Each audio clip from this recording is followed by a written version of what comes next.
On the day the will was read, everyone in the family received houses, land, or shares. My inheritance, however, was a single rusted key and a note. Old garage in the industrial district.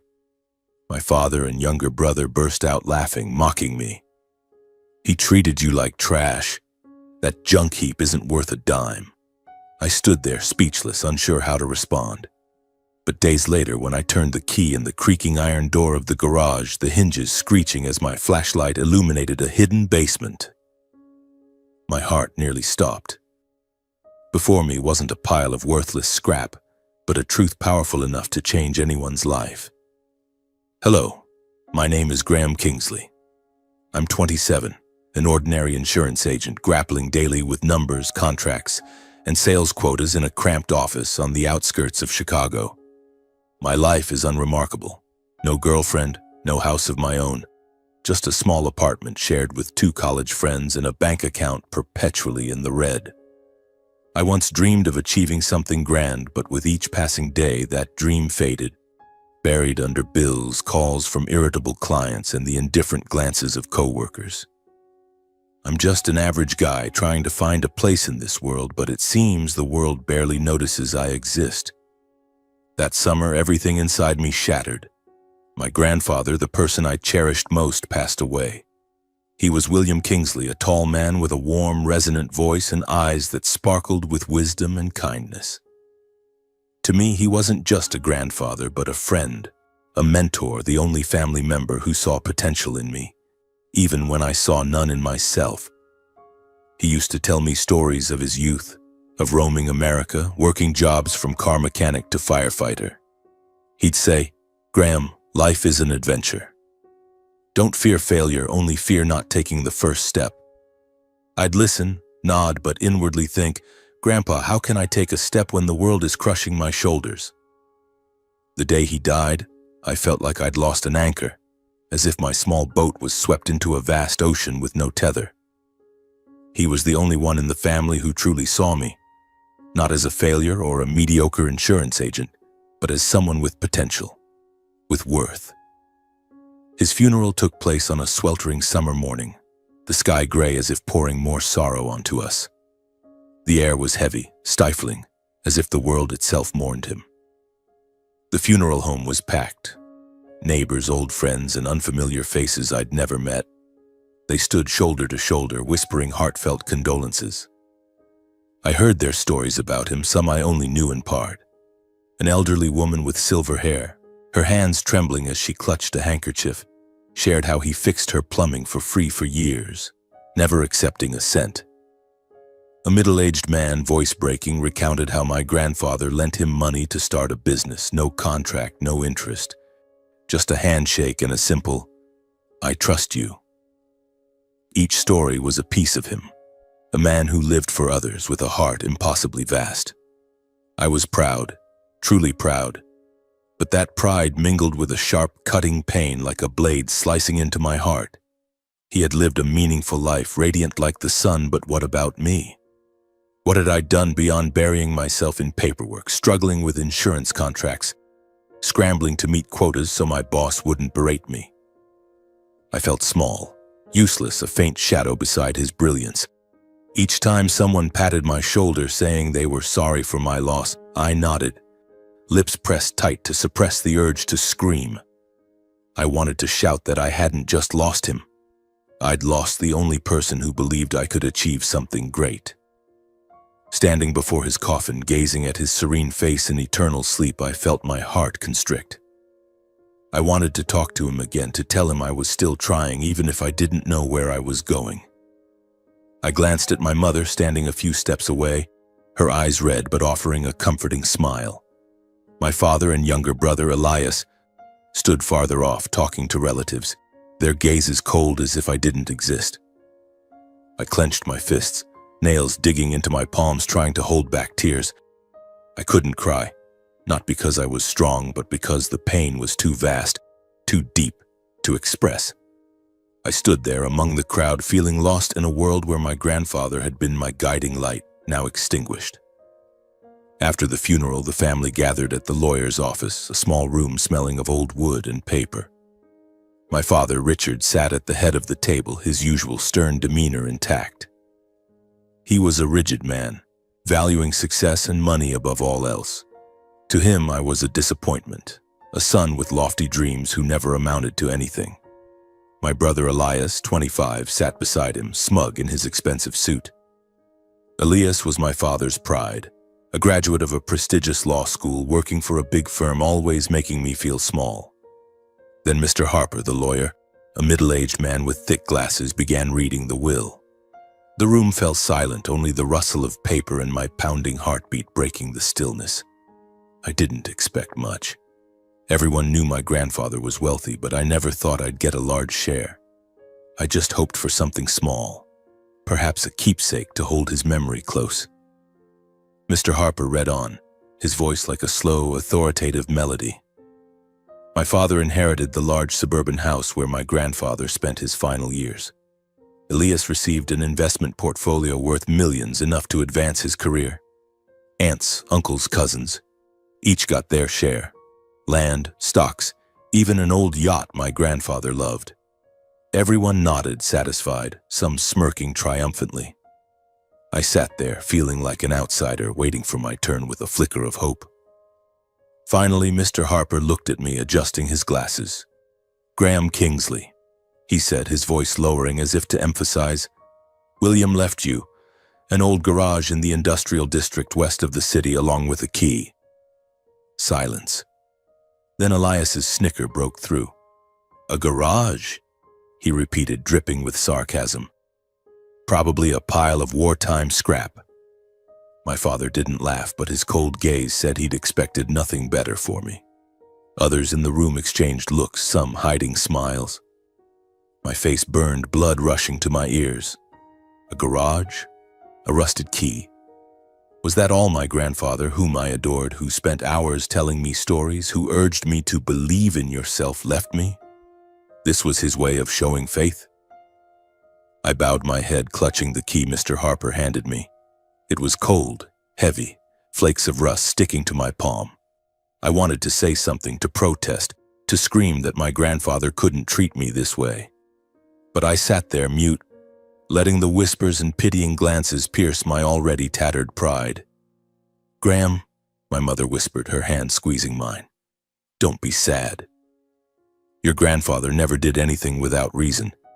He loved you and he knew you were special." Her voice was gentle, but I felt only bitterness. Special? How, when the family was laughing at me? Special when my inheritance was a dilapidated garage, likely full of dust and rats? I left the lawyer's office feeling as if the world had betrayed me. The key in my pocket was a constant reminder of my failure. I drove back to my apartment, mind blank. On the way, memories of my grandfather flooded back. His smile, the way he patted my shoulder when I felt inadequate.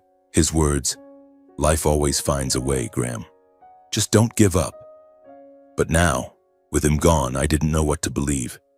He left me a garage, a joke, an insult, or a message I couldn't yet grasp. That night, I lay on the sofa in my dark apartment, staring at the rusted key on the table. It was nothing special, just an old piece of metal, but it stirred a storm in me. I thought of the funeral, his stories, my mother's trusting gaze. Did he truly have a purpose in leaving me this? Or had he simply forgotten me, as the family seemed to have long ago? I closed my eyes, trying to push away the disappointment gnawing at my heart. But deep down, a tiny spark of hope flickered. Maybe my mother was right. Maybe he had a reason. And maybe, just maybe, that old garage held a secret I never could have imagined. But in that moment, I didn't want to think further. The rusted key lay on the table like a bitter reminder of the will, the family's mocking laughter, and my worthlessness in their eyes. I shoved it into a drawer, locked it as if that could erase the humiliation crushing my chest. In the days that followed, I slipped back into my familiar routine, waking at 6, squeezing onto a stifling bus and stepping into the all-safe insurance office where I'd worked for 3 years. The office was a cold space with low partitions, incessant phone ringing, and the acrid smell of burnt coffee from an old machine. My job was selling insurance policies, policies I sometimes doubted were truly good for clients. The pressure to meet sales quotas weighed like a boulder, and my boss Gary never let me forget it. "Kingsley, you need to step up your numbers," he'd say, his voice icy, eyes sharp behind his glasses. "You know the consequences if you don't." My colleagues were no better.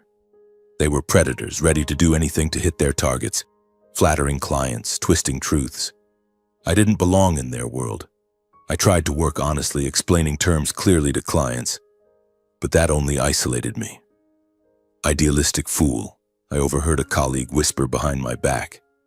They mocked me, calling me the naive nice guy with sneering tones.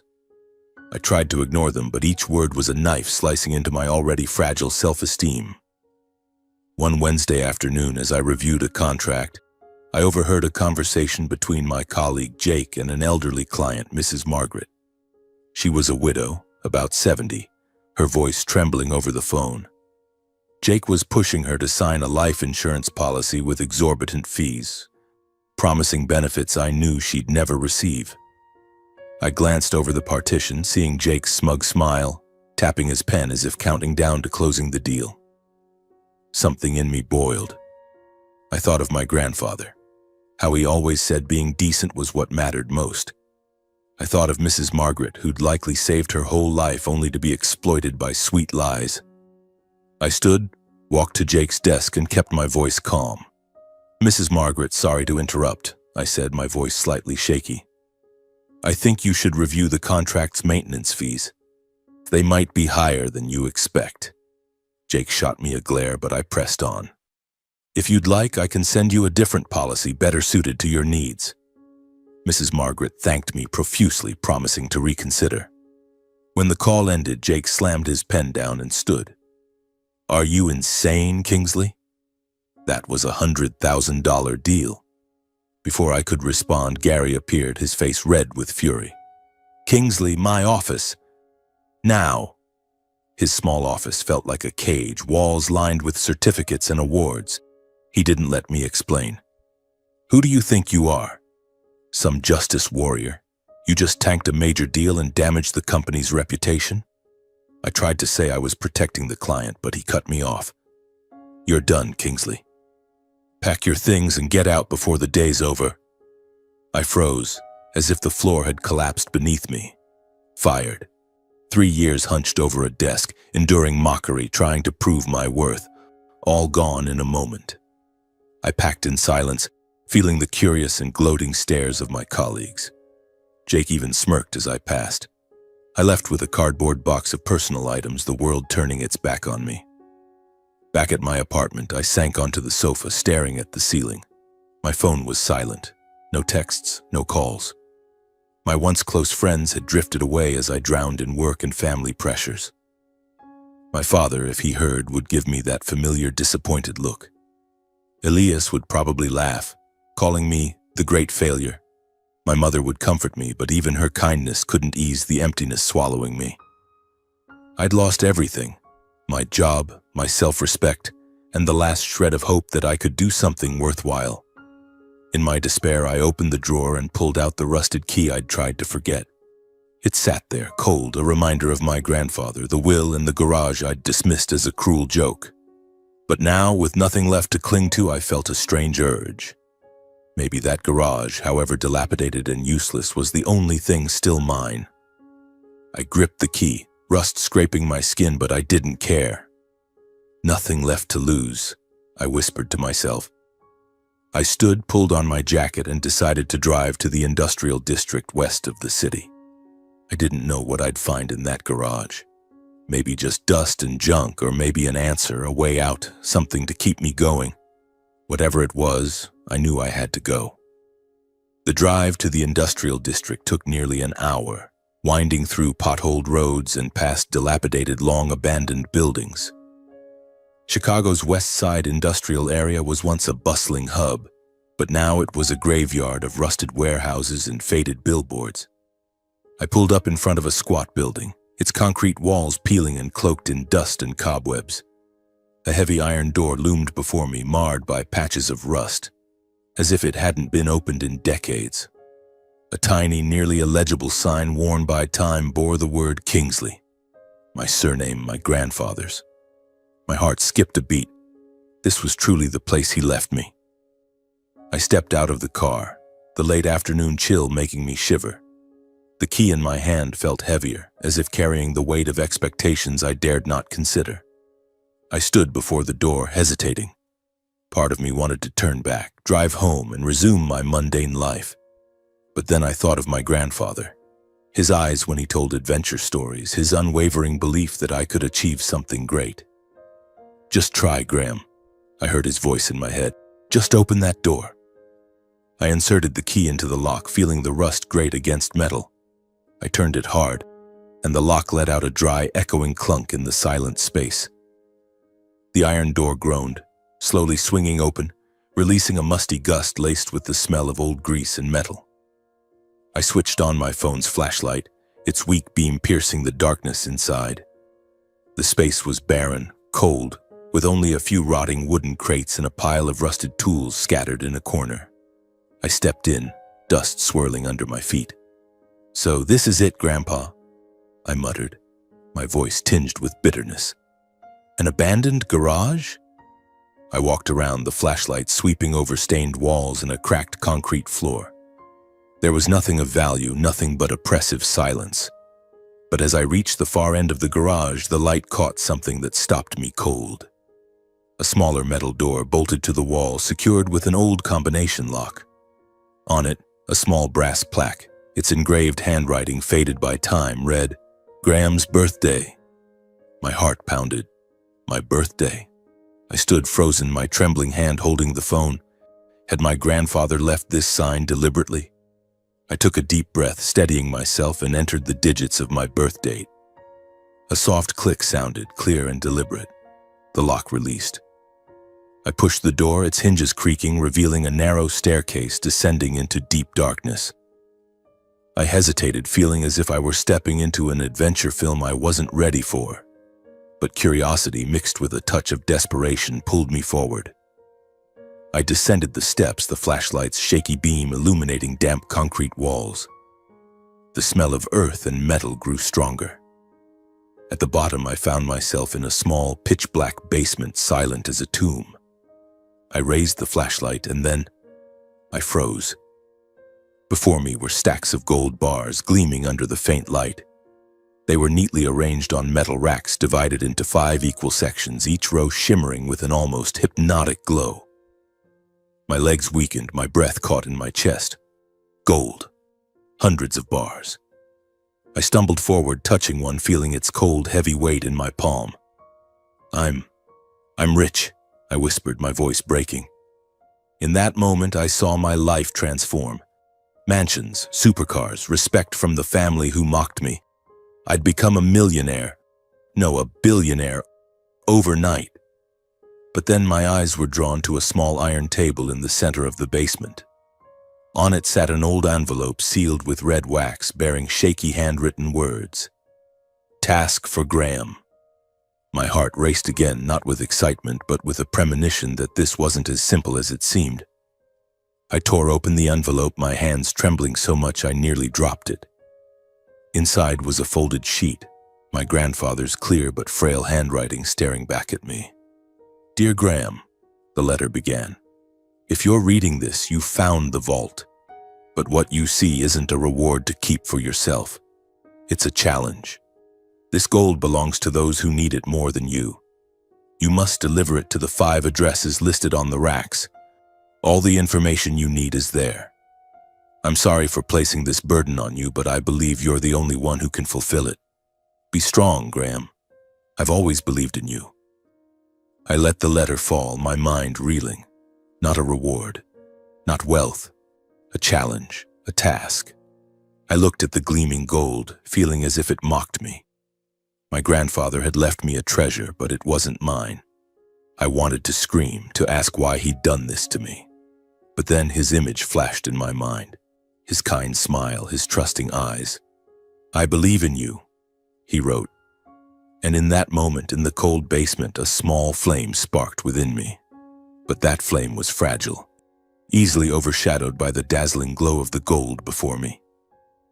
I slumped onto the cold concrete floor, my eyes fixed on the stacks of gleaming gold. In the dim basement, they shone like tiny stars, radiant and beckoning. I calculated, though I was no math whiz. Each bar must weigh a few pounds, and there were hundreds here. Worth hundreds of millions? That kind of money could change everything. I could buy a hilltop mansion, a sleek supercar, pay off debts, and live a life I'd never dared dream of. I pictured my father with his perpetually cold gaze forced to look at me with respect. Elias, my arrogant younger brother, silenced as I walked into a room in an expensive suit. And my old colleagues at All Safe who mocked me. They'd choke on their envy seeing my success. But if I followed my grandfather's wishes, if I delivered this gold to those 5 unknown addresses, I'd be left with nothing. Not a penny, not a chance to change my life. I'd return to being Graham Kingsley, the unemployed loser scorned by family with only a rented apartment and a foggy future. The thought tightened my chest, as if an invisible hand were squeezing my heart. I reached out, trembling, and touched a gold bar. It was cold, heavy, impossibly real. I lifted it, letting the flashlight's beam catch its surface, making it shimmer like a promise. Just 1 bar, I whispered to myself. Who would know? I could sell it quietly, find a black market dealer, trade it for a few million. No one would find out. My grandfather was gone, and this vault was my secret. I imagined holding cash, the freedom of no longer worrying about bills or contemptuous glances. Temptation swelled like a tidal wave, drowning the last of my reason. But then, like a lightning bolt through my mind, my grandfather's voice rang clear as if he stood beside me. Wealth isn't what you keep for yourself, but what you're willing to give away. I remembered a summer afternoon years ago when I was a 12-year-old boy sitting with him on a bench in the yard. He held my hand, his eyes deep, and spoke those words with a sincerity I never forgot. Back then, I didn't fully grasp their meaning, but now in this vault they cut through the haze of temptation like a blade. I set the bar down, my hands still shaking. My mother's image flashed in my mind. Gentle, steadfast. Your grandfather had his reasons, she'd said after the will reading when the family laughed at me. She always believed in me even when I didn't believe in myself. And my grandfather, he chose me, not my father, not Elias, but me, for this task. He believed I could do it. But do what? Give away a fortune while I had nothing? I sat there for hours, my mind torn between 2 paths. One offered wealth, power, and the recognition I'd craved. The other was a promise to my grandfather, an intangible legacy I didn't fully understand.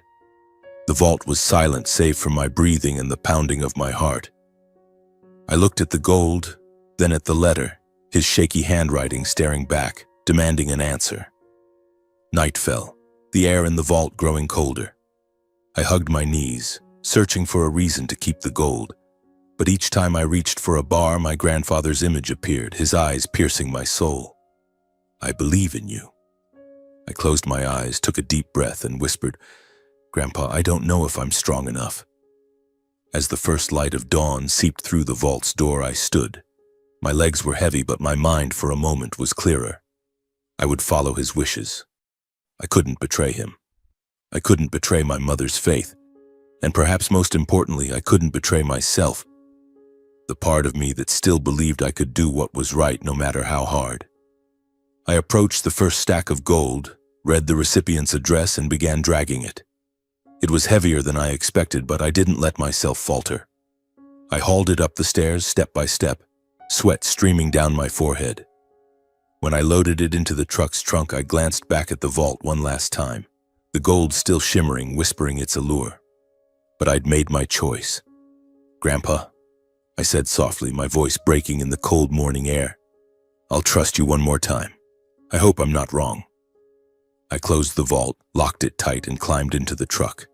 The engine roared, shattering the silence of the industrial district.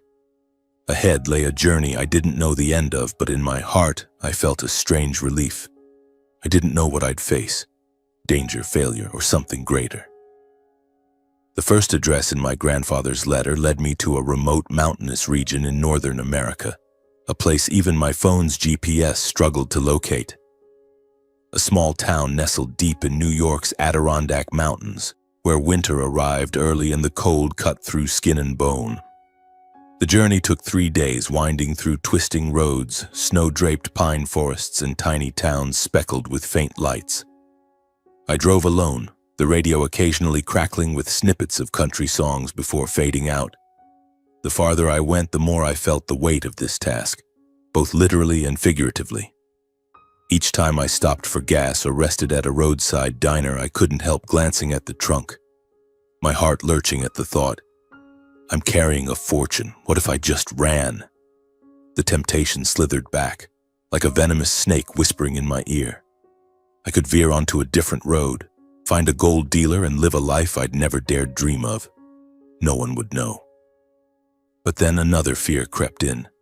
What if someone discovered I was transporting gold?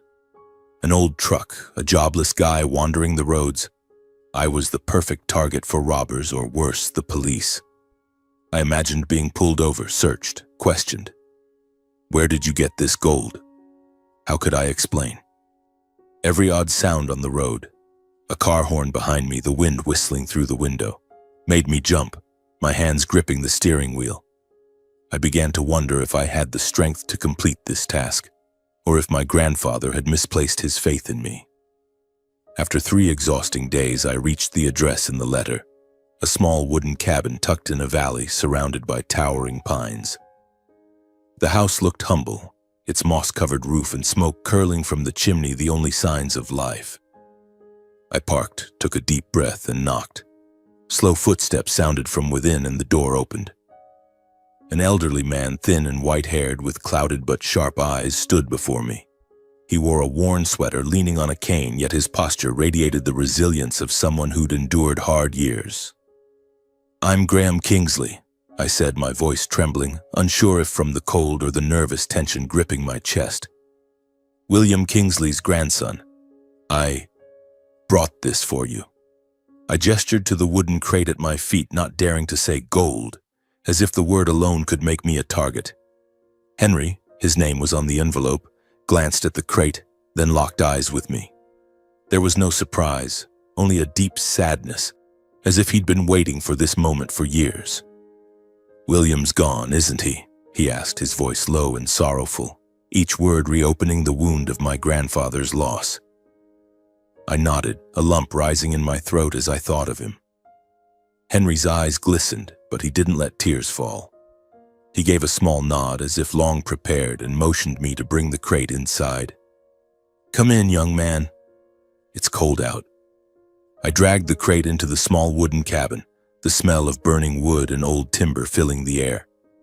The interior was startlingly simple, a chipped wooden table, a crackling fireplace, and a few faded photos on the walls blurred by time. I set the crate on the floor and opened it, the gold's gleam reflecting on Henry's face. But instead of awe, he ran his hand over the bars slowly, as if touching a memory more precious than metal. "William always kept his word," he said, his voice trembling, his eyes lost in a distant past. "He invited me to sit by the fire, pouring hot tea from an old kettle. The warmth seeped into my hands, but it couldn't dispel the chill in my heart. Henry seemed to sense my silence. He sat across from me, his frail hands gripping his cane, and began to speak. "You know, during the worst of World War II, in a freezing night in the Ardennes, William saved our entire platoon," he said slowly, as if reliving each moment. "Bullets were flying. None of us thought we'd survive. But William risked his life to lead us out of an ambush. He was wounded, blood pouring, but never complained. After, he just said, 'Surviving is enough.' He never spoke of it again, never wanted to be called a hero." He paused, his eyes misty. "But to me, to all of us, William was the greatest hero." I sat there, silent, feeling as if my heart had been cracked open. I knew my grandfather was good, but hearing this from Henry, I saw a different William Kingsley. A man not just kind, but courageous, selfless, and humble in a way that made me both proud and heartbroken. I wondered why he never told me these stories. why he only shared light tales on the porch. Did he want me to discover them myself, like he led me to this vault? Henry took my hand, his trembling grip warm as if passing me strength from the past. "Thank you, Graham," he said, his voice choked. "And thank William. He chose the right person. You're like him, not in your face, but in your eyes. The eyes of someone who'll do what's right, no matter how hard." His words were a blade, both painful and comforting. I wanted to say something, to thank him, but my throat was tight. I only nodded, eyes stinging, holding back tears. I drove away from the cabin, a mix of emotions swirling within. A portion of the gold was gone from my hands, but in its place, I carried a pride and emotion I couldn't describe. My grandfather didn't just leave gold. He left stories, living legacies in the hearts of those he touched. I looked at the road ahead, long and cold, but for the first time I didn't feel alone. The second address in my grandfather's letter took me to a bustling port city in the east, Boston, where massive ships docked and the air was thick with the briny scent of the sea. I decided not to drive this time, partly because the distance was too great, partly because the fear of being followed haunted me. An old truck hauling gold across highways wasn't a smart idea. Instead, I chose the train, hoping the crowded station would let me blend in. I wrapped the gold crate in tight packaging, disguising it as ordinary cargo, but each time I lifted it, I felt its weight. Not just the gold, but the responsibility my grandfather had placed on my shoulders. Boston's South Station was packed, the loudspeaker announcements mingling with the murmurs of passengers. I pulled the crate on a cart, my heart pounding whenever someone brushed past or stared too long. Sweat rolled down my forehead despite the chilly station air. I imagined a thief spotting what I carried, or worse, a security guard demanding to inspect the crate. "What's in here?" How could I answer? Every train whistle, every unfamiliar glance made me flinch. Temptation crept back, whispering, "Give up, Graham. Find a dark corner, hide the gold, and disappear. No one will know." But each time the thought surfaced, I recalled Henry, his eyes as he spoke of my grandfather's heroism. I clenched my fists, telling myself to keep going. The train to Boston took over 10 hours, and I barely slept. I sat hunched in a corner of the carriage, eyes fixed on the crate at my feet. Each time the train stopped, I checked the lock. When we finally reached Boston, I was near exhaustion, but adrenaline kept me moving. The address led to a gleaming high-rise in the city center where men in expensive suits moved like shadows in a world I didn't belong to. The recipient was Charles Donovan, a wealthy businessman and former partner of my grandfather. I was ushered into his office, a spacious room with glass walls overlooking Boston Harbor, its opulent furnishings making me self-conscious in my worn jacket. Donovan, a man in his 60s with salt and pepper hair and sharp but not unkind eyes, stood to greet me. "William Kingsley's grandson. I've heard about you," he said, his voice warm as if he'd been expecting me for years. I set the wooden crate on the floor, my hands trembling as I opened it. But instead of shock at the sight of the gold, Donovan gave a sad smile, tinged with memory and regret. "That's William's style," he murmured almost to himself, his voice trailing off. He invited me to sit on a plush leather chair, offering a glass of whiskey from an ornate crystal decanter, which I declined with an awkward shake of my head. "William started from nothing, you know," he began, his voice slow, like opening a dusty old book. "Just a car mechanic with big dreams. But he became a millionaire with an impressive fortune. I always admired his relentless spirit." I listened, feeling as if I were seeing another version of my grandfather, a man who dared to trust others even when the world turned its back. Donovan continued, his eyes gleaming with respect and sorrow. "Years ago, William owed me a debt. After a few years, he repaid me many times over, not just with money, but with respect, with friendship. He never boasted, never wanted anyone to know. And now, this gold..." He paused, looking at the crate, his gaze touching a promise from the past. "This isn't just gold. It's how he kept his word. To me, to all of us." Donovan pulled a small folded paper from his desk drawer and handed it to me. "This is for you," he said, his voice low but firm. William told me to keep it until you came. I unfolded it, revealing a string of numbers in my grandfather's handwriting. The second piece. Keep your integrity, Graham. Gold is secondary. I stared at Donovan, stunned, feeling as if I'd received an intangible but weighty gift. Integrity is a man's greatest asset, he said, his eyes serious yet warm. William taught me that, and now he wants to teach you. As I left the office, night had fallen, the city lights reflecting on the harbor waters. I no longer carried the crate, but my heart was heavy with mixed emotions. Awe for my grandfather, regret for not understanding him sooner, and fear of the journey still ahead.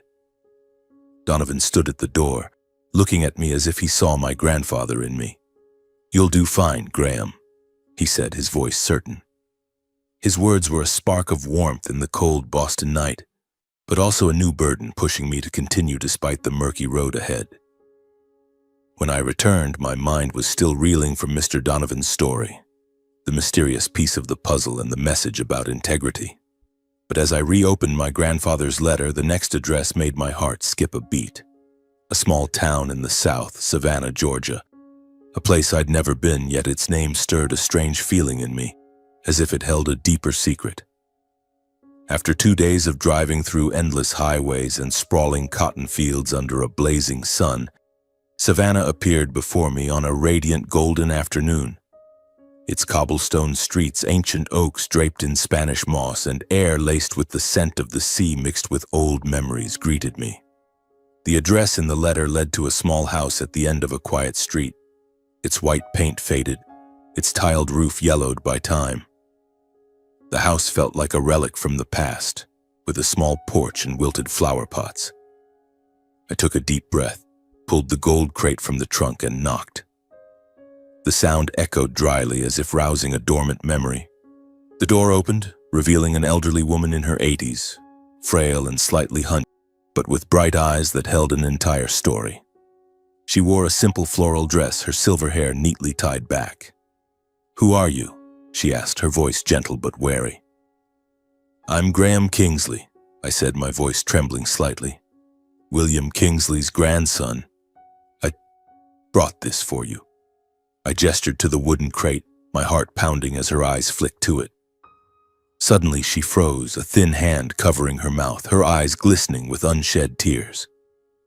"William," she whispered, her voice breaking. "You're William's grandson?" I nodded, unsure what to say. She invited me inside, and the small room was filled with the scent of lavender and old wood. I set the crate on the floor and opened it. She glanced at the gold but didn't touch it, her trembling hand brushing the crate's lid as if it were a sacred relic. "He never forgot," she said, her voice choked. "All these years, William kept his promise." Her name was Clara, and she began to speak, her voice slow but brimming with emotion. She was my grandfather's first love from their youthful days in Savannah when they dreamed of a shared future. They loved each other deeply, but war, family, and harsh responsibilities tore them apart. My grandfather chose to leave, enlisted, and later built a new life. But he never forgot Clara. Over the years, he quietly sent gifts, money, and brief letters of encouragement, never revealing himself fully. "He was always haunted," Clara said, tears streaming down her cheeks. "Haunted by not giving me the life we planned. But he made up for it with all his heart for years." I sat there silent, feeling as if I were seeing a part of my grandfather's heart I'd never known. He wasn't just a hero or a businessman, but a man who carried love and pain. Clara looked at me, her gaze distant yet warm. "You're like him in your sincerity. Hold on to that, don't let it slip." As I left the house, the sun had set, leaving Savannah's sky tinged purple. My heart was heavy with mixed emotions. Astonishment at my grandfather's love story, sorrow for what he and Clara lost, and admiration for the loyalty he maintained all his life. He wasn't just a model of integrity, but a flesh and blood man with scars and deep love. I climbed into the truck, clutching the folded paper in my pocket. Another piece of the legacy my grandfather left behind, and another step toward understanding myself. But as I reopened his letter, the next address stopped me cold. a nursing home in the West, far off in Tucson, Arizona. A distant, arid place where people lived out their final days in quiet, and I wondered what my grandfather had left there. The journey to Tucson was another test. I drove through endless highways, past golden deserts and barren mountains under scorching sun. The crate of gold in the trunk remained a burden, not just in weight, but in the relentless thoughts tearing at me. Each stop at a desert gas station made me feel the prying eyes of strangers, as if they knew I carried something precious. The fear of being robbed or discovered clung to me, but now it was overshadowed by something else. A growing sense of duty, as if each trip affirmed I couldn't let my grandfather down. Tucson emerged on a sweltering afternoon, its streets dusted red and lined with silent cacti.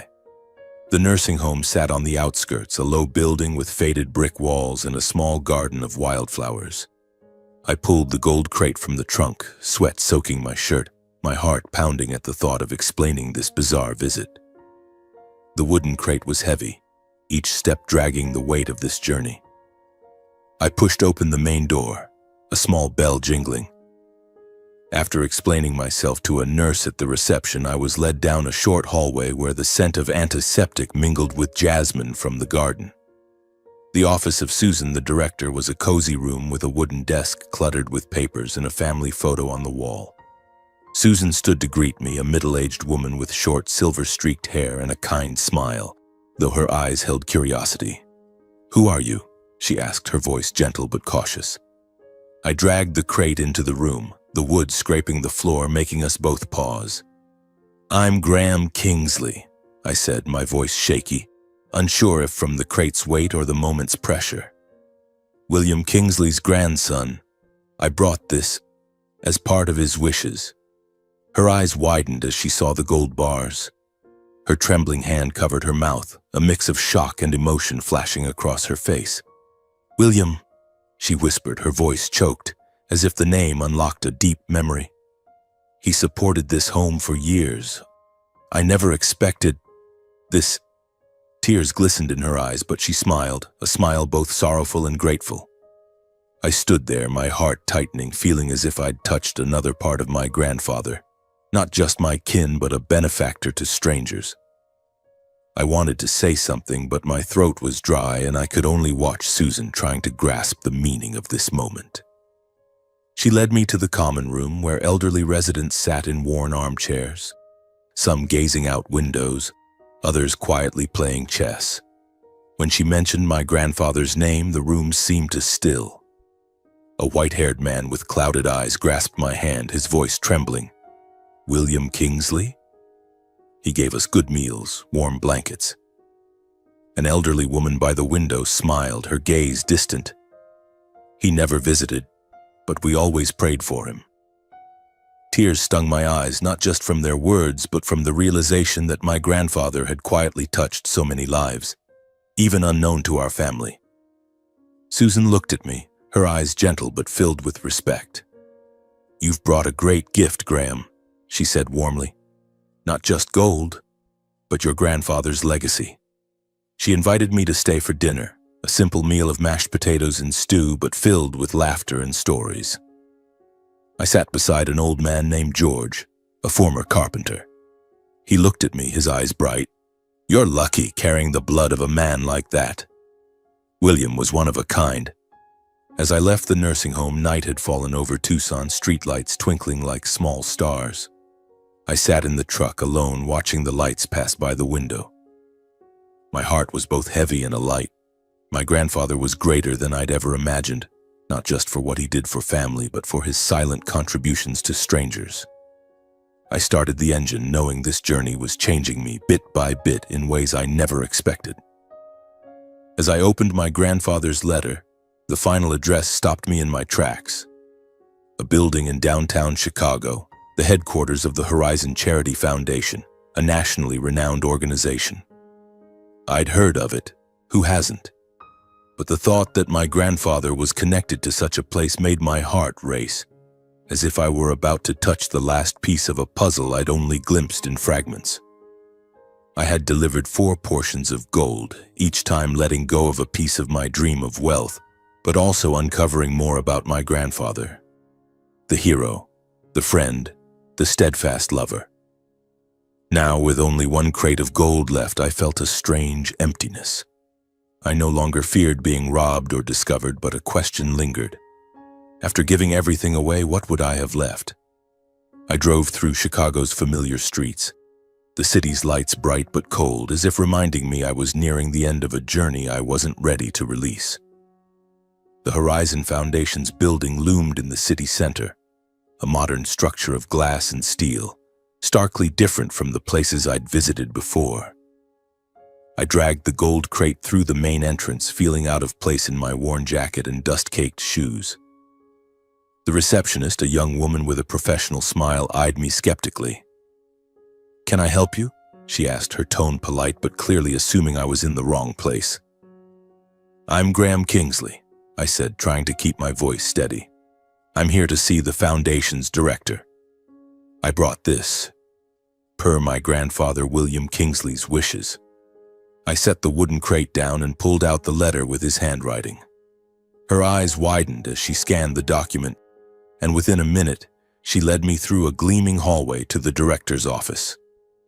Mr. Carter, a middle-aged man with silver-streaked hair and sharp but warm eyes, stood to greet me.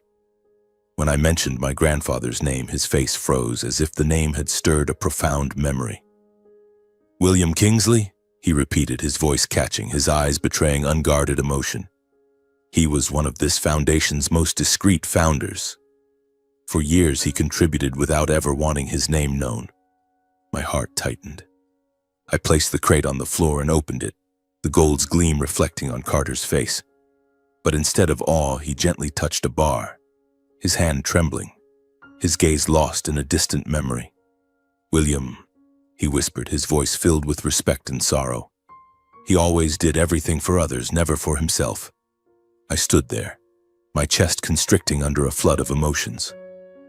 I thought I'd come to know my grandfather through the previous stops. But in this moment, seeing Carter's eyes, I realized he was even greater than I'd imagined. Carter led me to a bookshelf, pulling out a thick folder and several old framed photos. "You need to see what your grandfather did," he said, his voice low but charged with emotion. Before me were images and documents. A children's hospital built in a rural area with kids smiling brightly by their beds. Impoverished students receiving scholarships, their eyes sparkling with hope. Disaster relief camps providing food and shelter to thousands. All bore my grandfather's mark. Massive donations, decades-long projects. Yet not once did he let his name appear. "He wanted it all done for people, not for fame," Carter said, tears glinting in his eyes. Then he looked at me, his gaze gentle but brimming with respect. "You've brought the final piece, Graham," he said warmly. "Not just gold, but William's legacy. You're the one he chose, and I see why." Tears stung my eyes, not for the gold, but for the truth that my grandfather had quietly built a legacy saving thousands, unknown even to our family, to me. I handed the crate to Carter, my hands shaking, not from the gold's weight, but from the emptiness swallowing me. I'd given away all the gold, my dream of wealth gone, but in its place I gained a staggering truth.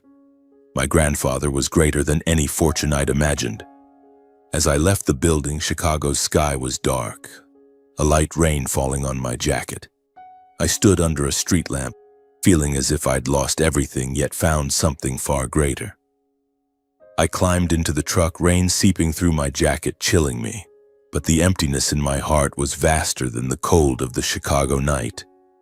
I had followed my grandfather's wishes, delivered all the gold, but now I didn't know what I had left beyond memories and fragmented pieces of a great man I was only beginning to understand.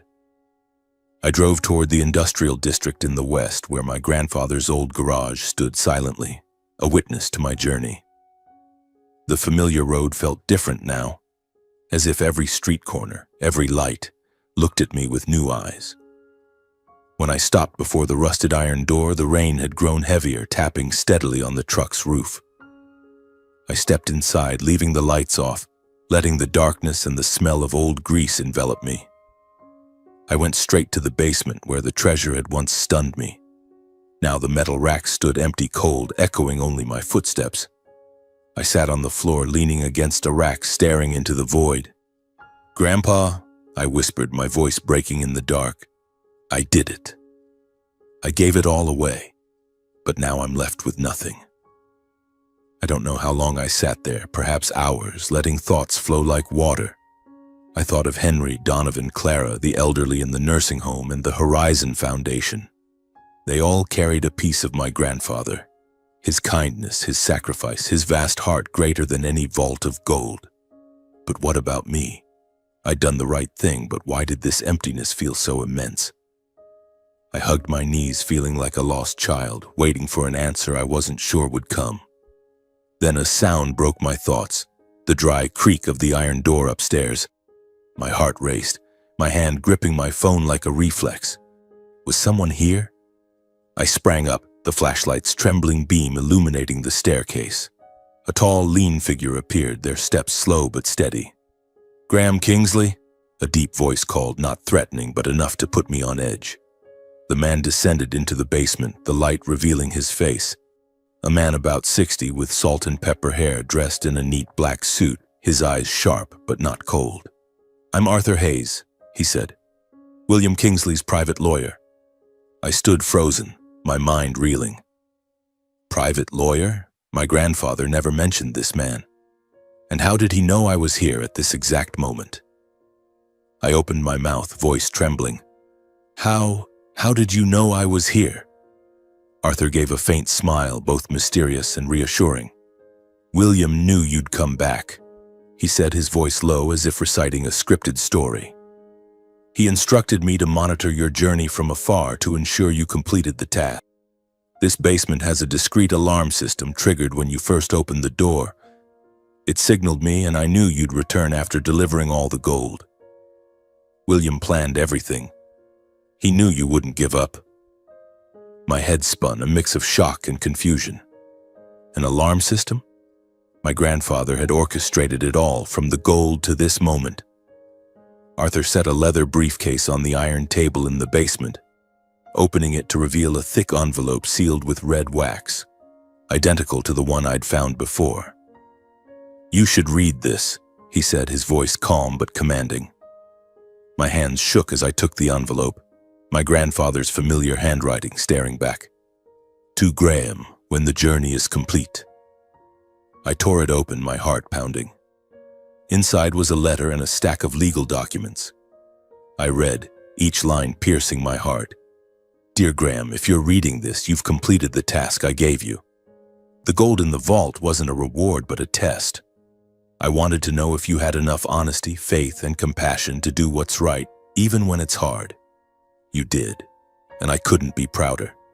What I wanted to pass on wasn't gold, but the values I lived by: honesty, trust, and love for others. But I haven't left you empty-handed. Years ago, I set up a legal trust worth $10 million, including real estate, shares, and bank accounts. It's yours, Graham, because you've proven yourself worthy." I let the letter fall, tears streaming uncontrollably. I was stunned, unable to believe what I'd read. $10 million? I looked at Arthur, my voice choked. Is this real?" He nodded, his eyes gentle. "The trust was established long ago, waiting for you to finish the journey. William knew you'd do it. He always believed in you." I sank to the floor, feeling as if the world had turned upside down. The long days of feeling I'd lost everything, the sleepless nights fearing robbery, the moments torn between temptation and duty, all led to this. I hadn't just inherited wealth, but my grandfather's immense legacy, alive in the hearts of those he helped, from Henry, Donovan, Clara, to the thousands saved through the foundation. I looked at the empty basement, now just a void, but my heart was full. My grandfather didn't just leave gold or money, but a lesson: to live for kindness, justice, and humanity. I stepped out of the garage. The rain had stopped and moonlight lit the road ahead. I drove through new streets, my gaze resolute. I wasn't just a young millionaire.